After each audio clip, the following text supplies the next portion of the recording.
Inside the labyrinth of her mind is a gateway, connecting the threads of reality to the dream world. But with dreams come nightmares. Prepare yourself for the next action-packed episode of Legend of the Brave Rose. Let her beauty enchant you while her sword slays you. Up next, only on StarPlanet DARKSIDE.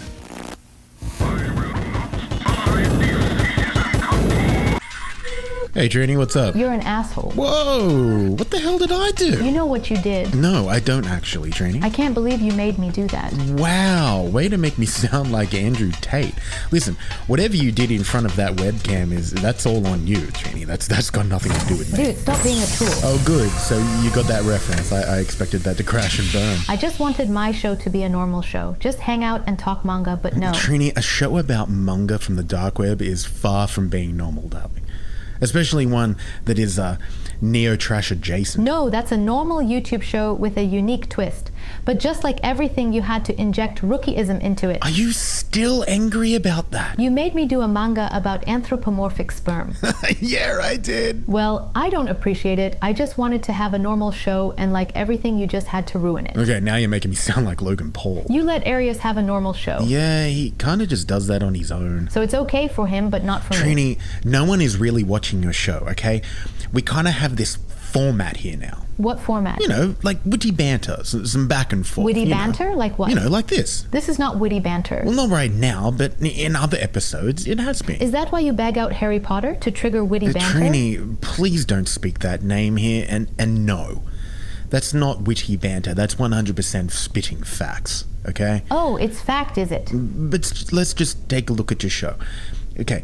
You just read over a manga story and say how interesting it is. Yeah. What are you, Kmart Archidearist? Yeah, but... Trini, you had Arius just there, looking like someone's hype man with nothing to hide. A hype man? He was just looking around. What's wrong with that? He was just looking around, Trini. He already looks like an idiot and you're just making it worse. I can hear you, you know. Yeah, I know. So you thought making me review Fist of the Last Seaman was going to make it better? I watched it, Trini, okay? It was better. And don't try to hide the fact that you started to have fun with it. I wasn't having fun. Oh, I disagree. Let's go to the tape, shall we? Only the weakest fell to your hand, brother. The best of us fell to mine. He killed his fellow pouch pack too. Looks that way. What a dick. I think in this universe, the Ball Brigade fight to the death for supremacy over the other members of the Sack Pack. Whoa. I can't believe I just said that. Like Ballsack Highlander. Look, we need a name here because new sperm guy just isn't cutting it anymore. So let's call him Kumshiro. Kumshiro. Get it? Kumshiro. Kumshiro. I love it. Great, let's keep going. That right there looks like a Trini having fun. You know what else I said? What's that?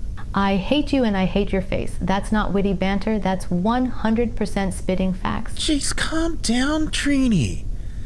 People like you are the reason God doesn't talk to us anymore. You know, I envy people who have never met you. Okay, well, you might want to get a colonoscopy for that butt hurt. That was lame even for you. Agreed. But the smartest thing that's ever came out of your mouth was a dig. Hey, Arius. Oh my God, screw you, okay, dude. I'm Greetings, sorry. dear That had travelers. some spice on it. Sup, Arius? That was a little harsh, dude. I apologized. You always go too far. I apologized. You are an asshole. Oh, okay, you know what, Arius? Can you burn me for Trini, please? You don't have to do that, Arius. White knight my ass, Arius. Okay, loading sick burn. It's okay, you don't need to. Let him go. Burn loaded. Let me have it, dude. Hey, rookie. Yeah? If you were on fire and I had a cup of my own piss, I'd drink it. You drink your own piss? If you were on fire, yes. Really? Yes. Like how much on fire? What? Okay, so what if I was just a little bit on fire? Like non-life threatening on fire? What do you mean? Like what if he was covered in nitrocellulose and got too close to a candle? Yeah. What if I was covered in that nitro thingy stuff? Would you still drink the piss? Well, in accordance with my previous statement, then yes, I would have to drink my Okay. own piss. Arius, nitrocellulose doesn't burn long enough to do any damage. Yes, I do know that, Trini. Omnipotent A, I remember. But why would you? Let him drink the There's piss. no need to drink the piss, though. And then he starts pissing in a bottle. I said, you throw that on me, I'm gonna kill you. And Hockey Talk's there, and it's spilling on him. He's right there sitting in a chair where we're fighting, and it's spilling all over him. He goes, no, Jake, not the piss. And then all of a sudden Jake goes, no, I'm gonna drink it all to prove to you how much I respect you. And he says, I'm gonna drink this down to show you I respect you more than God. Go ahead, I don't give a shit. Don't pour it on me, you idiot. And then he drinks the whole damn bottle of piss down, all the way down. And Hockey Talk's like, don't drink the piss, Jake. Come on, don't drink the piss. Okay, enough of that. Then why would you Okay, still I'm drink not liking the piss? road this is going down. Arias, can you load Why would you episode still do 5 of Legend of the Brave Rose, please? Loading. It doesn't Can you make any use sense. screenshots again, please? We're on YouTube. I don't want a copyright strike. Loading. All right, thanks, buddy. Why the hell would you still drink the piss? Greetings, true champions of the cause. I am the tenebrous Arius Valo, and I once again welcome you to today's episode of STARPLANET DARKSIDE. Today's episode is brought to you by Blinky Boy Streetwear, the perfect combination of anime, punk rock, and street art that is sure to turn heads. Visit blinkyboy.shop today and explore their latest lines and designs. On today's episode of STARPLANET DARKSIDE, we will once again return to the world of the Legend of the Brave Rose. Previously, on the last episode, a dark force emerged. Bethika shed its old form, revealing a towering, twisted figure. With a sinister laugh, Bethika drew a sword from its own chest and challenging Rose to combat. In the dream world, Rose met with Hikaru, her great ancestor and guardian of the Eastern Gate, and learned the truth about this mysterious realm. 5 kingdoms once existed, but the kingdom of metal fell into darkness when its ruler, Lord Zagaga, became the first nightmare. Now let's return to the snow-filled landscape of the Legend of the Brave Rose. Episode 5. There is no rose without a thorn. The snow falls silently, the air crisp and cold, swirling around the park like an unbroken memory. Suddenly, a deafening boom rips through the quiet, the ground shaking as Bethika's enormous blade crashes down. The force of the strike leaves a deep scar in the earth, just inches from Rose. She leaps back, heart racing, her movements swift as she regains her stance. Bethika presses on, swinging its gargantuan sword with terrifying force. Each strike thunders as it cleaves the air, each one coming faster and heavier. Rose's body moves with grace, dodging each blow, her sword poised for a counter. But Bethika is relentless in its onslaught. Rose twists to the side, narrowly dodging the attack, her breath ragged. She feels the sting of fear trying to claw its way up her spine, but she refuses to let it control her.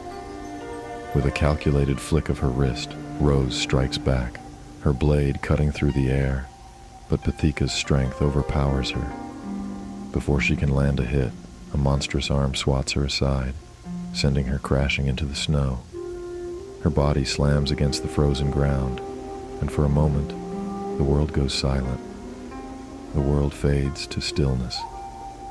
Rose lies in the snow, dazed, staring up at the sky. Her breath is shallow, the cold air sharp against her skin. Snowflakes drift lazily down from above, each one falling like a tiny silent messenger.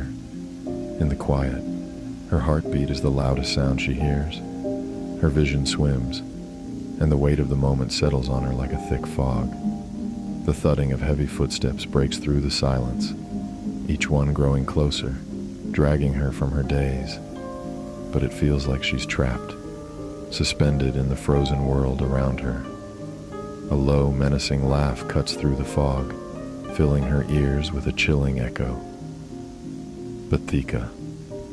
Rose snaps back to herself, her body instinctively rolling out of the way just as the massive blade slams into the snow, sending up a flurry of ice and dirt. She springs to her feet, her senses sharp once more. The ground beneath her is solid, her grip tight on the hilt of her sword. Her eyes lock with Bethika's, dead, cold, and unfeeling. The creature stands tall, towering over her, its grin nothing more than a dark void. The air between them thickens with tension, Bathika's hollow black smile only growing as it looks at her. Rose stands firm, facing her opponent. The silence that lingers between them is almost deafening, broken only by the sound of their breathing and the soft whisper of falling snow. Rose's grip on her sword tightens, her knuckles turning white. A chill creeps up her spine, but it's not from the cold. Bathika's words slither into her mind, each one needling at wounds she refuses to show. It's a shame, you know, Rose, Bathika muses, its voice carrying a twisted sort of amusement. The old woman never got to teach you everything. She should have warned you. Curiosity killed the cat. Rose's eyes narrow, a sharp breath escaping through clenched teeth. Don't you dare speak of her. Bathika grins wider, its dead eyes gleaming. She's grown frail, Rose. So very, very frail. But you wouldn't know that, would you? You never could just do as you were told. Shut up, Rose growls. A chuckle rumbles from deep within Bathika's throat, its tone thick with mockery. She relies on that furry mutt more than ever now, clings to it really. It pauses, letting the words sink in. Then, with a slow, deliberate tilt of its head, it adds, "She can't fight us anymore, Rose. Not all of us. I just strolled right through." The cold feels sharper now, but Rose barely notices. Her breath is steady, but her pulse hammers like war drums in her ears. Bathika's laughter lingers in the air, taunting her. Rose knows what it wants, to break her, to make her doubt, but she won't let it. Bathika's voice drips with mock sympathy as it steps forward, its shadow stretching over the snow like a creeping sickness. You've done this to her, Rose, it continues, its grin never faltering. Forced her to close the gate, left her behind to fight us alone. A flicker of doubt flashes across Rose's face. Her jaw clenches, but her grip wavers for just a moment. Bathika sees it, feeds on it. "I said shut up," she roars, her voice cracking with raw emotion. Bathika chuckles, the sound cold and hollow. Oh, poor old Granny Roo. Poor, poor Granny Roo, left to fight all alone. Something inside Rose snaps. Her eyes burn with fury as she grits her teeth. "You keep her name out of your God-forsaken mouth, nightmare." She surges forward like a storm breaking free. Bathika's laughter deepens. "Yes, Rose, engage me." In a blink, Rose vanishes, her movements too fast for the eye to follow. She flickers in and out of sight, shifting through the snow-covered battlefield like a phantom. Bathika's gaze darts from side to side, tracking her erratic movements, but even it struggles to keep up. A flicker, too close. Bathika flinches, raising its sword just in time to catch Rose's strike before her blade could cleave into its face. Sparks explode into the air, a shriek of steel on steel echoing through the park. Bathika staggers back, momentarily thrown off balance.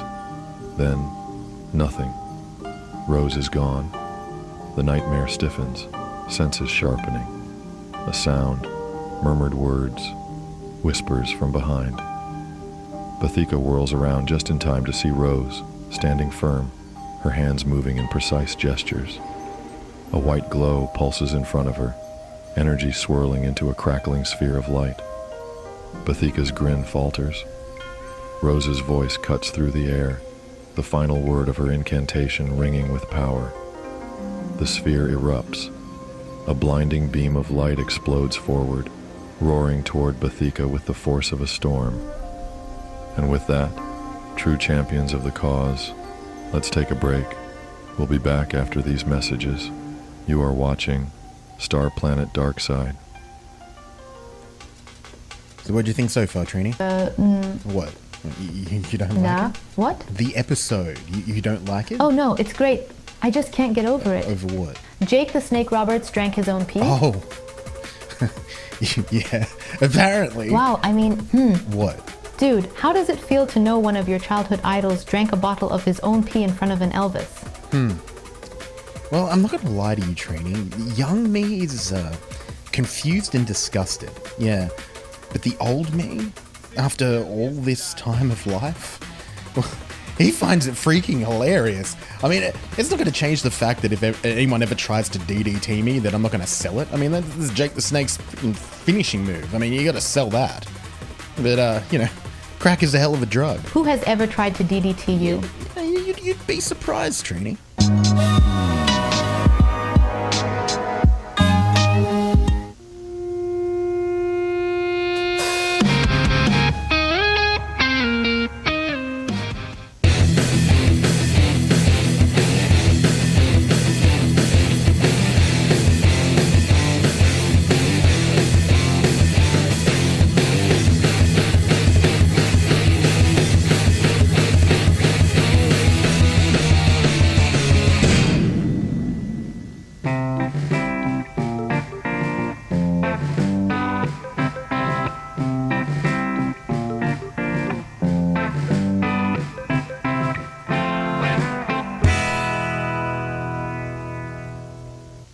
In a world overshadowed by evil, one man will rise to stand against the coming darkness.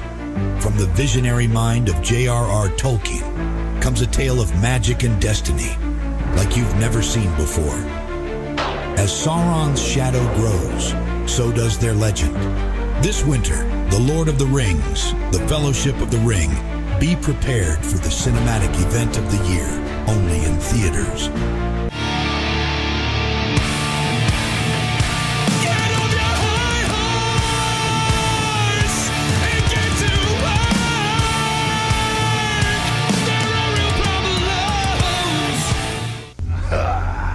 Would you look at that? The new beef superior is here, only at Starry's. Wherever you are in the universe, there's always one place that feels like home. Starry's, eat in, eat out, but always eat the best.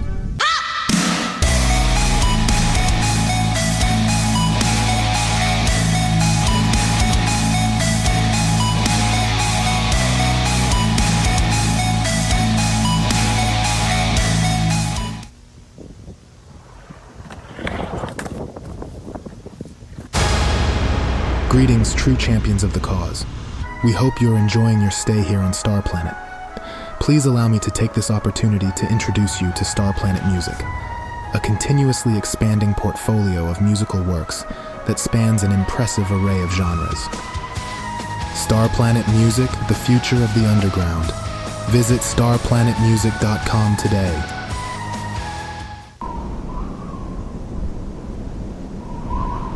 In a world beyond the stars, where ancient forests whisper secrets of forgotten power and shadowed mountains guard the edges of time, there lies Amzot, a realm of untamed wonder, bound by honor and blood, the Herculoids.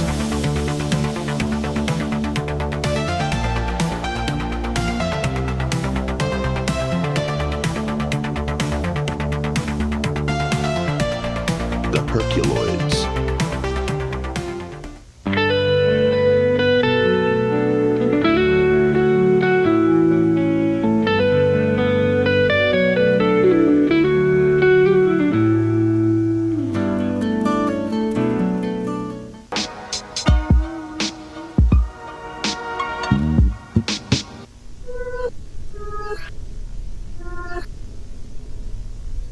Welcome back. Let's continue. The dream world stretches out in breathtaking splendor, bathed in hues of pink, white, and soft gray. Towering mountains, their jagged peaks dusted with what looks like frost-kissed rose petals, loom over vast forests of pale silver trees. Their leaves shimmer as if woven from mist, catching the light of an unseen sun. Streams of glistening water carve through the land, flowing in smooth, winding patterns. The surface shimmers with a soft, ethereal glow, reflecting the sky above. A vast expanse of swirling lavender and pearlescent clouds. The air carries a quiet hum, as if the world itself is breathing in a slow, rhythmic pulse. Gentle hills roll into the distance, speckled with clusters of strange, luminescent flowers that sway without wind. Occasionally, the ground shifts in ways that seem almost alive, as if responding to unseen forces.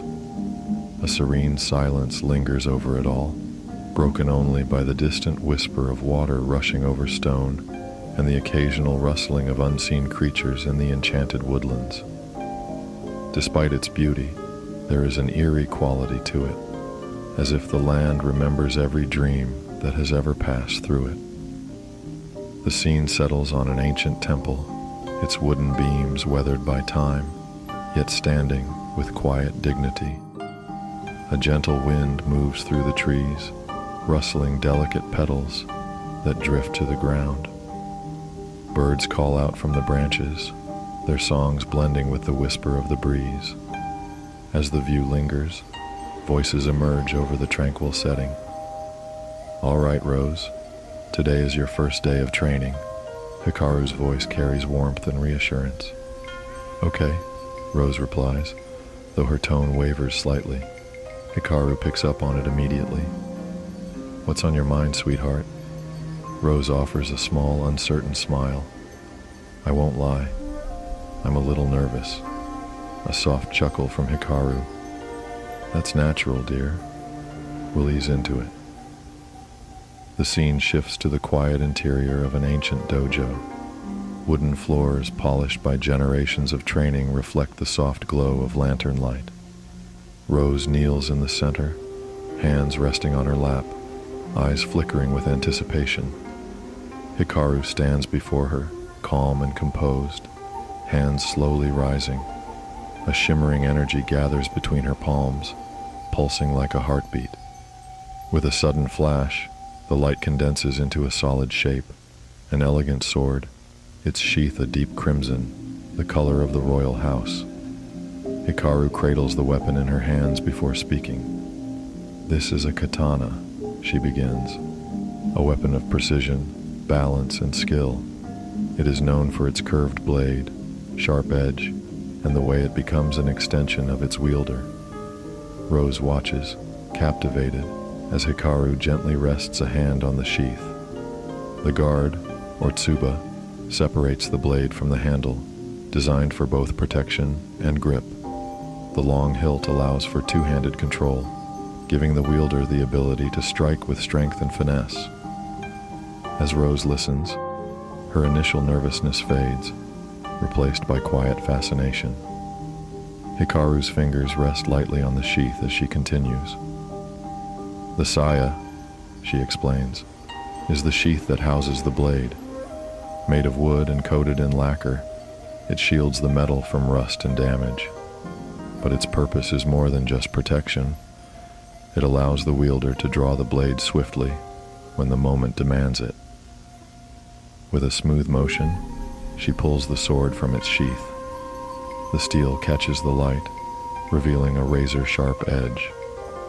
"This," she says, "is the heart of the katana. The blade, or ren, typically measures between 24 to 30 inches. It is single-edged and narrows to a lethal point. The curve is what sets it apart from many other weapons, making each movement fluid and precise. A well-forged blade is polished to a fine edge, and if you look closely, you may see the hamon, the tempering pattern left behind by the smith's craftsmanship." Rose's eyes remain fixed on the blade, her earlier nervousness replaced by curiosity. Hikaru turns the sword slightly in her hand. Hidden within the hilt is the tang, or nakago. This part of the blade extends into the handle, unseen but critical. Without it, the sword would be weak. A well-crafted tang ensures stability and balance, often running longer than the guard itself. She gestures toward the metal piece between the grip and the blade. "This is the tsuba, the guard. It keeps your hands from sliding forward when striking. Some are plain, others beautifully engraved, but their purpose is always the same: protection." Hikaru pauses, watching Rose absorb each word. A katana is not just a weapon, she adds, her voice steady. It is an extension of the one who wields it. Rose's gaze lingers on the blade, admiration flickering in her eyes. Hikaru watches her for a moment before continuing. The grip, or tsuka, she says, shifting the sword slightly, is where your hands connect with the weapon. It's wrapped in tsuka ito, woven cord, over a layer of same, or ray skin. This isn't just for decoration. The texture provides comfort and ensures a secure hold, even in the heat of battle. The length allows for a two-handed grip, giving you control and precision with every movement. The shape is designed to fit naturally in your hands, allowing for fluid strikes. She tilts the hilt slightly, drawing attention to the base. This is the kashira, or pommel. It's more than an ornamental cap. It counterbalances the weight of the blade, ensuring that the katana moves as an extension of your body rather than just a tool in your grasp. Rose's fingers twitch slightly, as if imagining the feel of the grip in her hands. Hikaru studies her for a moment before speaking again. When you hold a katana, you're not just wielding a weapon.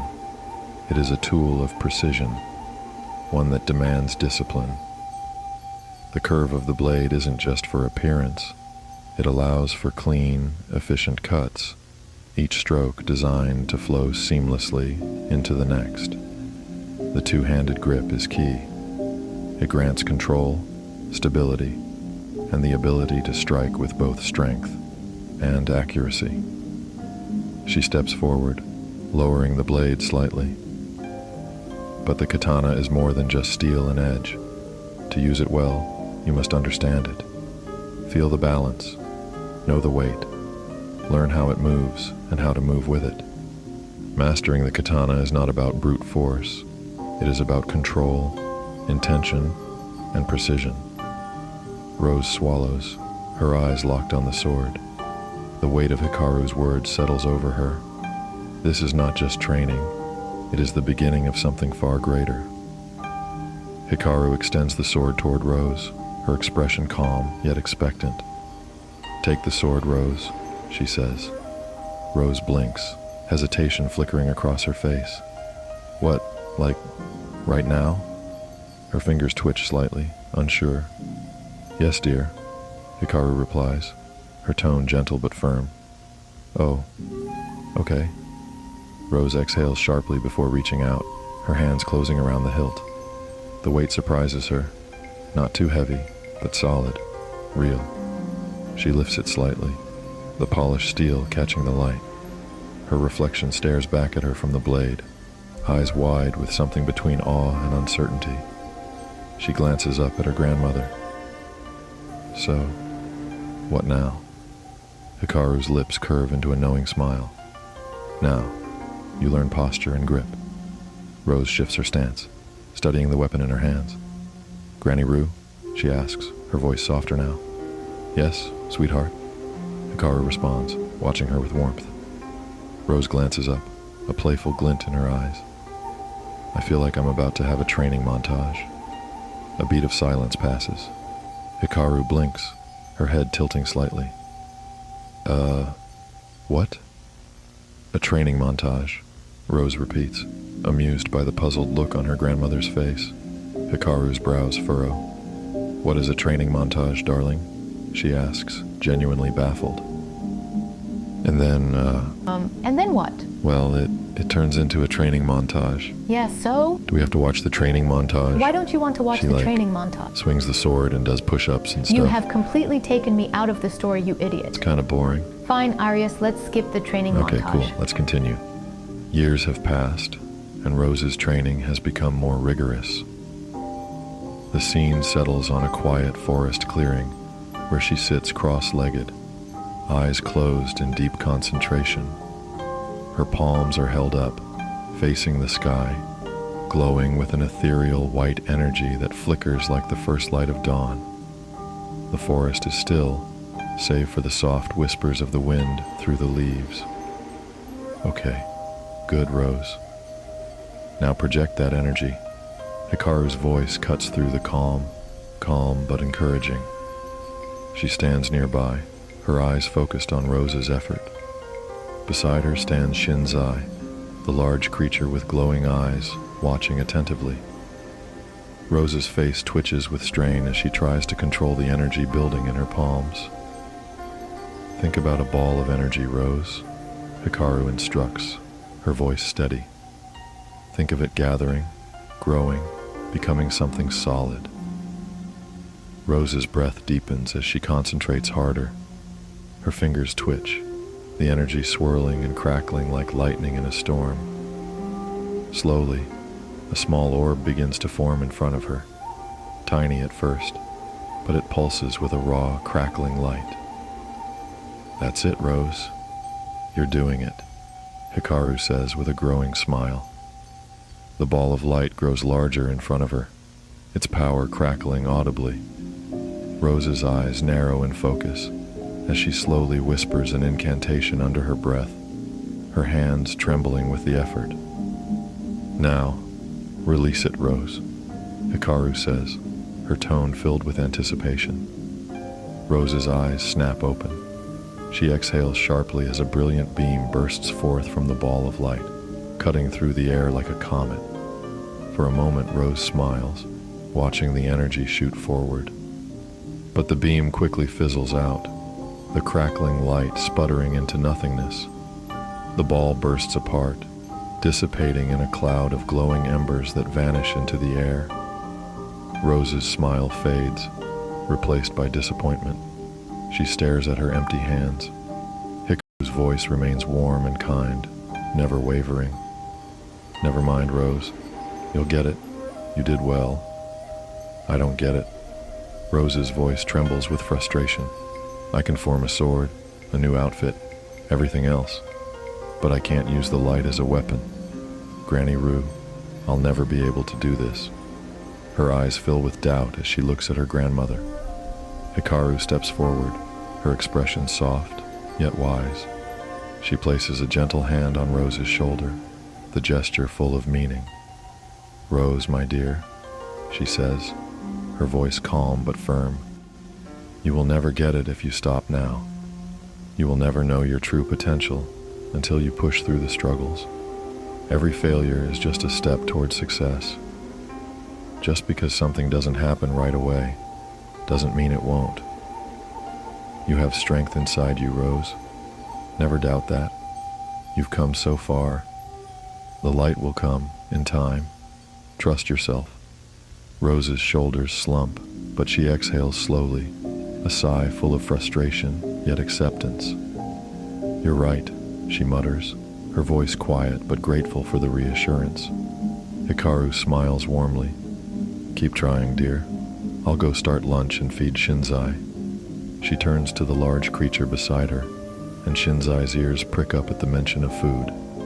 Hikaru calls to him. Come, Shinzai. As Hikaru and Shinzai walk away, Rose stays, her eyes focused on the empty space before her. She takes a deep breath and sets her palms out again, attempting once more to gather the light. But after a few moments, her concentration breaks, and a frustrated grunt escapes her lips. Her hands fall to her knees. The air around her seems to grow still, the forest holding its breath. Rose scans the area, feeling a subtle shift in the atmosphere. Something is different. The rustling of leaves reaches her ears, followed by the faint sound of movement. Her eyes narrow. She rises to her feet, her gaze darting toward the forest's edge, searching for the source of the disturbance. The rustling grows louder, closer now, and a chill runs down her spine. She tenses, preparing herself for whatever is coming. The hairs on the back of her neck stand up as a small figure steps into view from behind the bushes. It's a small creature with a white face, framed by two doll-like eyes and an unnervingly wide smile. The creature's gaze meets hers, unblinking and unafraid. Rose hesitates for a moment, unsure of what she's looking at. What are you? She asks softly. still wary. The creature, unfazed by her hesitation, tilts its head, the smile never fading. "Hello, I'm Bathika. What's yours?" it asks, its voice sweet and inviting. Rose blinks, taken aback by its sudden appearance. She hesitates for a moment before answering. "I'm Rose." Bathika's eyes seem to sparkle with mischief. "Would you like to play, Rose?" And that is where the episode comes to an end, dear travelers. Rose is locked in a fierce, unforgiving battle, her body pushed to its limits as Bathika's relentless assault shows no signs of slowing down. The air crackles with tension. Each blow feels like it could be the final strike. Will Rose's final, desperate attack be the spark that shifts the tide? Or is this all in vain, destined for failure? But there's more beneath the surface.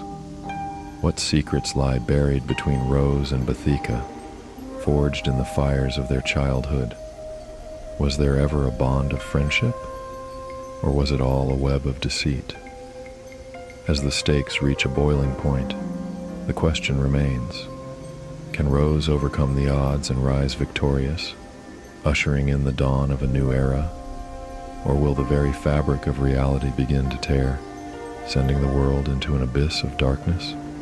These answers and more will be revealed next time, when the legend of the brave Rose continues, only on StarPlanet DARKSIDE. Until our paths meet again, please like, comment, and subscribe. And don't forget to visit blinkyboy.shop for their latest lines and designs. And visit enterstarplanet.com for more. I thank you for spending this time with us. I have been your host, Arius Vallow. See you in the shadows, my love. So after all of that, what did you think, Trini? Yeah, it was cool. I'm curious what happens next. Yeah, okay, cool. Well, we're almost coming to the end of it, so... Oh, really? Yeah, not that far off of foreshadowing. I like this series. Alright, cool. Well, episode 6 is on the menu up next, okay? Okay, cool. Alright.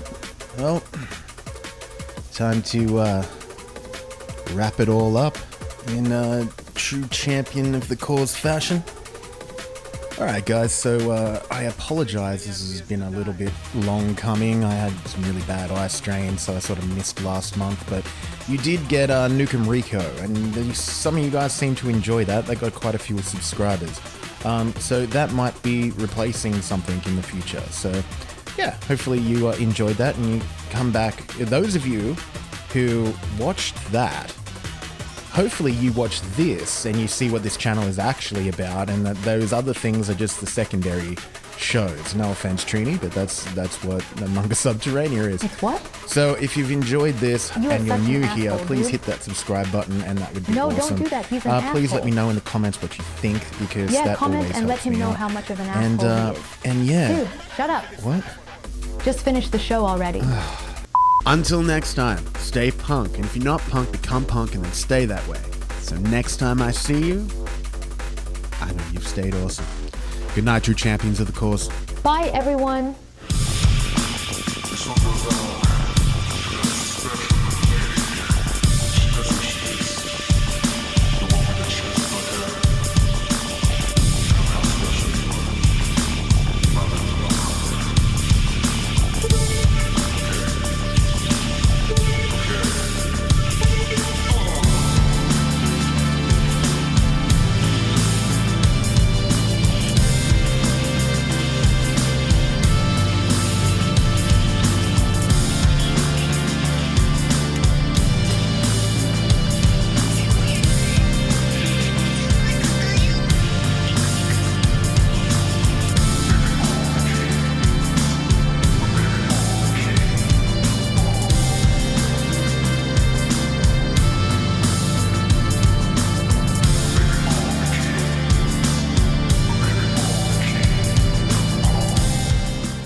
Feel the energy.